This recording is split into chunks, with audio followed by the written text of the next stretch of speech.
Hi guys, good morning. आज हम दूसरे टॉपिक पे बात करेंगे। ऑयस्टर मशरूम कल्टीवेशन की रियलिटी क्या है। ये हमारे ऑयस्टर मशरूम के बैग्स आज 11 दिन हो चुके हैं। तो सबको लगता है कि ऑयस्टर मशरूम उगाना बहुत इजी है। सिर्फ वह स्ट्रॉ इसने सैनिटाइजेशन करना है, उसको बैग में भरना है और स्पॉन लगा के ग्रो करना है। लेकिन ऐसा नहीं है। आपको जब आप स्ट्रॉ को सैनिटाइज करोगे तब भी आपको बहुत हार्ड वर्क करना पड़ेगा। 12 घंटे से 18 घंटे तक वेट करना पड़ेगा। फिर उस भूसे को निकाल के ज़मीन में सुखाना पड़ेगा अच्छी सैनिटाइज्ड एरिया पे, जैसे उसमें कंटामिनेशन नहीं हो पाए। उसमें आपको देखना पड़ेगा कि 50% मॉइस्चर ही बस निकले, 50% उस भूसे में बचा रहे। फिर मेन काम आता है जब आप भूसे को स्ट्रॉ को पॉलीथीन में भरते हो और स्पॉनिंग करते हो। तो स्पॉनिंग में बहुत मेहनत लगती है, उसको कंप्रेस करना पड़ता है। और फिर उसके बाद जब आप पूरे आपके बैग तैयार हो जाए 50-60, फिर उससे भी एक बड़ी प्रॉब्लम कि टेम्परेचर रूम में रख के टेम्परेचर मेंटेन करना। उसमें क्या होता है कि जैसे ये देखिए, अभी 17 डिग्री और 82% ह्यूमिडिटी है। ऑयस्टर मशरूम के लिए परफेक्ट टेम्परेचर है 20 डिग्री से 26 डिग्री सेल्सियस, और ह्यूमिडिटी हमेशा 60% से ऊपर होनी चाहिए। अब मुझे हर एक घंटे में आकर हमें हर बार चेक करना पड़ता है कि टेम्परेचर सही है, ह्यूमिडिटी सही है। अगर टेम्परेचर 20 डिग्री से कम रहता है तो फिर चलाना पड़ता है, और अगर ह्यूमिडिटी 60% से कम हो तो मुझे वो ह्यूमिडिफायर।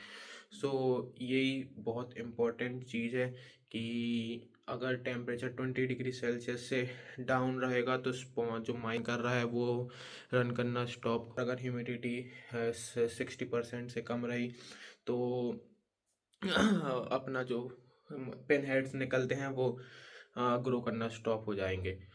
मेन बात यह है कि जब आप ऑयस्टर मशरूम लगाते हो तो आपके पास बहुत सारी रिस्पॉन्सिबिलिटी आ जाती है। सबसे मेन रिस्पॉन्सिबिलिटी है टेम्परेचर की। अब जैसे मैं अभी ब्लोअर चला दूंगा, ये मैंने चला दिया। अब आधे घंटे बाद ये 20 डिग्री सेल्सियस हो जाएगा और ह्यूमिडिटी ड्रॉप होने लगेगी अगर मैंने ह्यूमिडिफायर नहीं चलाया तो मुझे दोनों चलाने पड़ते हैं, जैसे ह्यूमिडिटी और टेम्परेचर दोनों मेंटेन रहे। अब आधे घंटे बाद जब ये 20 डिग्री सेल्सियस हो जाएगा तो मैं ये अपना ब्लोअर बंद कर दूंगा। लेकिन फिर वो 20 डिग्री सेल्सियस नहीं रहेगा, वो आधे घंटे या 40 मिनट बाद फिर 17 डिग्री सेल्सियस चला जाए। हर एक घंटे में आके ब्लोअर चलाना पड़ता है। टेम्परेचर 20 डिग्री से 21 डिग्री की रेंज में रखना पड़ता है, क्योंकि अगर मैं 24 डिग्री या 25 डिग्री भी कर दूंगा तो उससे क्या होगा, बाहर का टेम्परेचर एवरेज रहता है 18 to 19 डिग्री सेल्सियस।